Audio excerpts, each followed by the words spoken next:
Okay, so I want to show you how to take a worksheet that you have a physical copy of and make it into a fillable digital copy that students can do via classroom, email, however you share it with them. So the first thing you're going to do is actually not on your computer. You're going to take the file that you have, the worksheet, and you're going to go to the copy machine and you are going to scan it to yourself.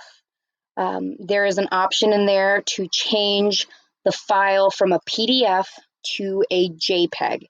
If you need help finding how to do that on the copier, find me and I will show you how to do that. But that is the first thing you need to do. And then once it's emailed it to you, you need to save it to your computer somewhere safe. This tutorial will be from that point on. So I'm going to assume it's on your computer saved as a JPEG. A JPEG is your image file type. So what you want to do on the computer is navigate to your Google Drive, whichever folder you want this to be for, whether you have them sorted by class or whatnot. I'm going to put this one in library, and we're going to come over to new, and we're going to create a new Google slide. Okay, so it automatically puts us in this widescreen layout. What we want to do is switch that right away. We're going to go to File, and we're going to go to Page Setup. And the reason we're doing this is because we want it to be in portrait view, like a regular piece of paper. So we're going to go to Custom. The dimensions for a regular piece of paper are 8.5 by 11.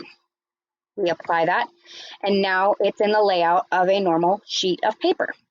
I am going to delete both of these text boxes so that it's just blank. Now I am going to make this look like our worksheet that we scanned. So we're going to go to background. We're going to do choose image, because remember I had you save the PDF, the scan, as a JPEG. So we're going to go choose image, and we're going to do browse. Okay, the one I want is right here in my downloads, labeled library. So it's going to upload it. Okay, we'll click done. And now that is the background of my slide. And the nice thing about this is students can click wherever there's text and they will never be able to edit this portion. So now to get to the point where we are going to add text boxes for them, you're going to come to this little icon.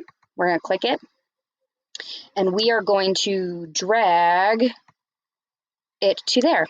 I personally like to create a slightly different text color for them. I usually do like a red so that when they type, it shows up different than the questions. I also like to put type here. That way, see how there's no edges around that text box? That way they know for a fact there is something to click there. You can also make this slightly wider. That way they have a little bit more clicking space. So what you're going to do is paste those onto all of your lines. So the nice thing about this, I'm going to chat while I do this, is because it's Google, first off, it integrates really nicely with Google Classroom. You can share it on Google Classroom and make a copy for each student, which I will show you before we're done. But they can also work on it. And just like every other Google application, when they stop typing, it's going to automatically save. So see up here, it's saving. It'll work the exact same way for the students. They stop typing and it saves it. By far, that is my favorite part of this, especially for elementary students, because remembering to save stuff is hard. Okay, so I have all of them as fillable spots. So we're going to just label this reference materials. Don't need a period. Okay, so it is saved. I have it. You can add more pages if you want. If you have a multiple page worksheet or a front and back, that works great. Okay, now to share it to Google Classroom. We are going to go to Google Classroom and we're going to come down to my trusty dusty staff resource classroom. So I'm going to go to classwork, and I'm going to go create assignment. So we're going to go reference materials. I'm not going to put any instructions, and I'm going to click add. This is in my Google Drive, so I'm going to go to Google Drive, and it should be right under recent. Ta-da! I'm going to click that. Okay, this is the important part. You're going to click here and make a copy for each student. So now, even though it's a slideshow, each student will get their own copy that they can edit with those text boxes and then hand back into you. It is really nifty.